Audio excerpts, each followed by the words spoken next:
امام علی علیہ السلام لوگوں کو درس اخلاق دے رہے تھے۔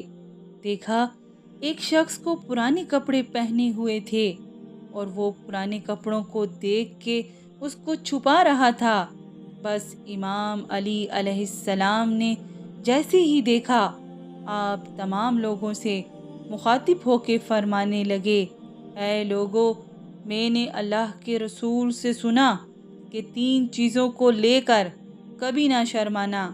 پہلا، جب تمہارے جسم پر پرانے کپڑے ہوں تو اس کو لے کر کبھی پشیمان نہ ہونا، کبھی نہ شرمانا، کیونکہ پرانے کپڑے انبیاء اور اولیاء کی نشانی ہیں۔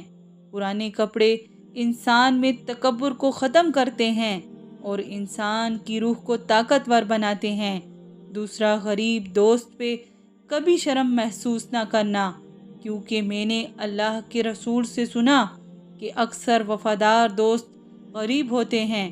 اور تیسرا، بوڑھے والدین پہ کبھی شرم محسوس نہ کرنا۔ یاد رکھنا، جو انسان بوڑھے والدین پر فخر کرتا ہے، ان کی خدمت کرتا ہے، تو آخرت میں یہی ایک عمل اس کے جنت میں جانے کے لیے کافی ہے۔